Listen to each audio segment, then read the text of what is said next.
잘 되는 회원님들 안녕하세요. 말 많은 소녀입니다. 반갑습니다.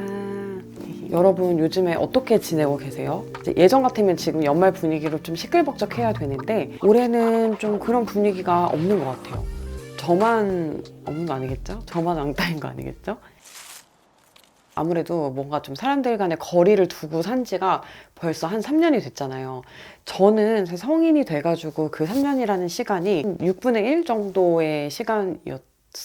그것도 꽤 길다. 어쨌든 나머지 6분의 5 정도의 시간은 사람들과 굉장히 활발하게 교류를 하고 또 만나고 오히려 인간관계에 치이는 게 너무 싫은 채로 시간을 보내왔던 것 같아요. 그런데 생각해보면은 사회초년생이라든가 코로나 이전에도 인간관계를 막 활발하게 하지 않으신 분들에게는 어떻게 보면은 사람을 잘 만나지 않고 그리고 좀 비대면으로 만나고 직접적인 소통이 좀 많이 단절된 이런 상황이 익숙하지 않을까라는 생각이 또 들더라고요. 그래서 오늘은 제가 여러분들한테 책을 한 권 소개를 해드릴 건데요.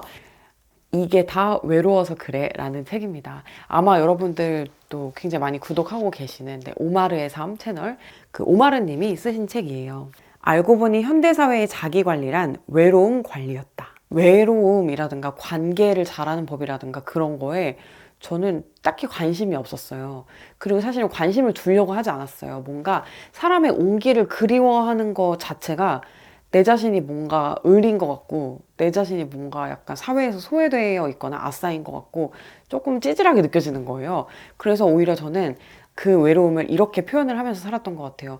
난 사람들이랑 같이 있는 시간 너무 힘들어. 나 혼자만의 시간이 꼭 필요해. 나 혼자 있을 때 에너지를 얻어. 나 사람 많으면 기빨려. 어디서 많이 들어보셨죠? 그동안 말 많은 소녀 영상에서 제가 센 척하고 쿨한 척하면서 했던 이제 그런 말들이에요. 그런데 어쩔 수 없이 우리는 사람이잖아요. 막 옛날에 왜 그 한문 시간에 여러분 이런 거 안 배우셨어요? 인간의 그 인자가 사람이 이렇게 두 명이 기대어 있는 모습이다. 뭐 이런 거 안 배우셨나요? 저 때는 그런 걸 많이 배웠었거든요. 어쨌든 사람은 서로 기대면서 살 수밖에 없는 것 같고요. 굉장히 인생에서 많은 순간을 행복하게 만드는 것도 사람 때문이고 또 어떤 슬픔이라든가 깊은 절망이라든가 배신감 막 이렇게 살면서 느낄 수 있는 부정적인 감정들도 결국에는 관계, 이 사람 때문에 생기는 일이 아닌가 하는 생각이 많이 들었어요. 그리고 저도 이제 이렇게 뭔가 엔데믹이 와가지고 활발하게 인간관계를 할 줄 알았으나 다음 주에 밥 먹어 하고 당장에 만날 약속을 잡은 다음에 어떤 사유가 발생해서 누군가는 두 줄이 나올 수도 있다는 그런 변수를 항상 마음에 두고 언젠가는 취소될 수 있을 거라고 실망해도 괜찮다고 약간은 합리화를 하면서 그렇게 살았던 시간이 이제 너무 길다 보니까 사람들에게 둘러싸여 있는 그런 시간들이 오히려 굉장히 되게 낯설게 느껴지기도 해요. 물론 저는 혼자만의 시간이 반드시 필요하다고 생각을 합니다. 그 시간에 사람이 성장을 하고 자기 목소리에 귀를 기울일 수 있다고 생각해요. 근데 그럼에도 불구하고 저도 당연히 이제 외로울 때가 있고 또 이 외로움이 끝난 이런 시간들이 굉장히 낯설게 느껴지기도 하거든요. 그래서 이 외로움의 단상들이 되게 재밌었어요. 제가 책에서 재밌었던 것들을 이렇게 좀 약간 접어놨거든요. 북콘서트나 막 이런 거 할 때 저한테 사인받으러 오시는 분들이 계신데요. 그분들이 이렇게 책을 접어두시거나 아니면 포스트잇 같은 거 이렇게 막 붙여가지고 오시면 되게 뿌듯하더라고요. 접을 만큼 좋은 글을 내가 썼나? 이러면서. 그래서 저도 이렇게 좀 책을 접으면서 읽어봤는데요. 사랑이 많은 집에서 자란 아이들은 당할 수가 없다. 아직도 엄마와 아빠가 손을 잡고 뽀뽀를 한다는 그 집에서 그들이 먹고 자란 사랑과 따뜻함은 다른 어떤 걸로도 대체할 수 없는 면역력을 만들어준다. 몸속 바닥부터 양질의 영양분이 꽉꽉 채워진 그들은 햇살 같지만 스스로가 왜 그런지 모르고 그래서 더 햇살 같다. 고난이 없는 여정이란 없겠지만 모두에게 바람이 똑같이 불지는 않는다. 수통 없이 사막을, 우산 없이 빗속을 걷는 친구들을 생각한다. 출발점에서 받아야 했던 물품들을 제대로 지급받지 못하고 구멍난 신발로 세상 위를 걷는 친구들을 생각한다. 어떻게 보면은 외로움에 대한 제 시각은 굉장히 오만했었던 것 같아요. 저는 그냥 외로움이라고 하면 이런 것만 생각했어요. 누군가한테 관심을 끌고 싶은데 그런 관심이 충분히 오지 않아서 생기는 외로움. 내가 할 일을 다 끝내고 여가 시간에 혼자 있기 싫어서 누군가를 만나고 싶은데 그럴 때 마음 편히 만날 사람이 없다는 그런 외로움. 그냥 저는 그 정도가 삶에서 마주할 수 있는 외로움이라고 생각을 했는데요. 이런 류의 외로움에 대해서는 좀 생각을 못 해봤었는데, 이런 외로움 때문에 어쩌면 우리는 병적으로 외로움을 싫어하면서 또 그러면서 그런 외로움을 갈구하는 을의 입장이 되지 않기 위해서 또 점점 더 외롭고 고립되어 가는 게 아닌가라는 생각이 또 들기도 했어요.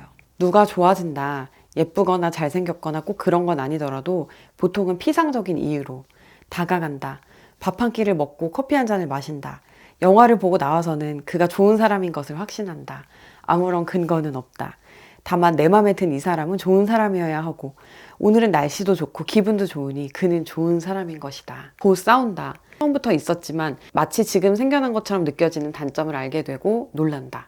이럴 수가. 이 사람이 틀림없다고 생각했는데. 용납할 수 없는 단점이 마음속에서 몸집을 불린다.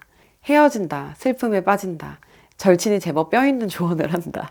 이를테면 완벽한 짝 같은 건 없다는.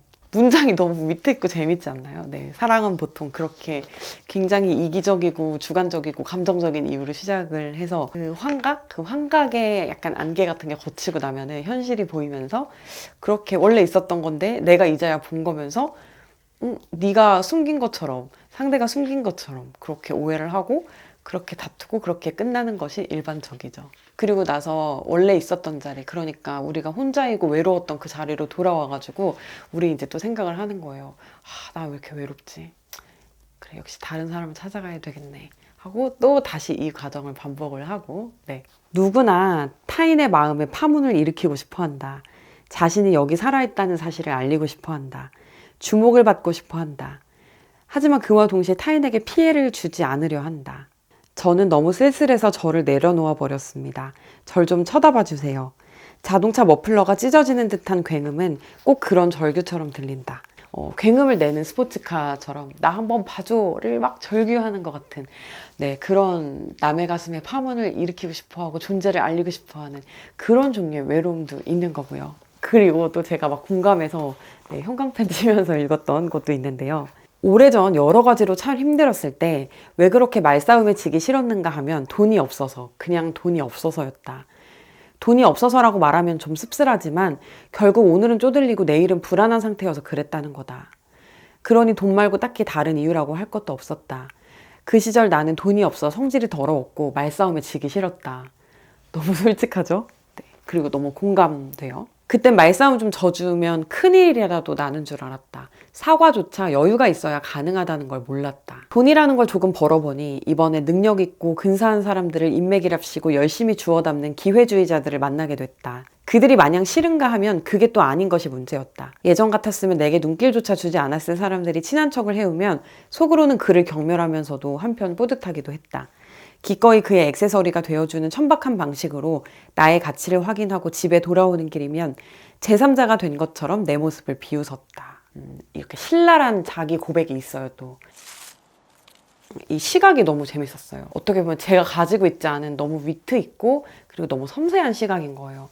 그러니까 하다못해 이렇게 에어팟을 열어가지고 봐요. 그럼 에어팟에 이제 두 짝이 있는 것만 봐도 아, 만약에 이렇게 항상 붙어 있다가 늘 운명처럼 붙어 있던 이 둘이 함께 있어야 기능할 수 있었던 이것이 한쪽만 없어져도 얼마나 외로울까, 이런 거를 생각할 수 있는 사람이 쓴 글이라고 보시면 돼요. 이 문체 자체가 되게 밝은 거예요. 그런 걸 의도하지 않았을 수 있지만 저는 어쩔 수 없이 이 오마르님이 가지고 있는 천성적인 따뜻함이 이 글에 굉장히 묻어났다고 생각을 해요.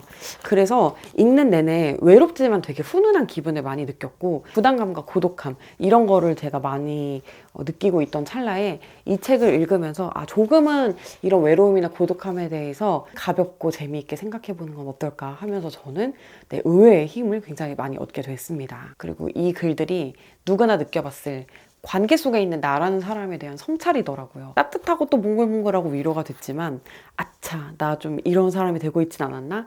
아차, 나도 이런 똑같은 실수하고 있지 않았나? 이런 생각으로 또 이거를 읽어볼 수가 있게 됐습니다. 우리에게 생기는 대다수의 문제들이 우리는 뭔가 현실적인 문제라든가 내 안에서 일어나는 어떤 소용돌이 같은 거라든가 그런 거에서 비롯이 됐다고 생각을 할 때가 많은데, 또 한편 생각을 해보면 일정 부분 또 꽤 많은 부분의 문제들은 외로운 감정을 내가 이기지 못해서 내가 인정받고 싶은 욕구, 내가 존재를 알리고 싶은 욕구, 그런 것들이 만들어낸 문제가 아닌가.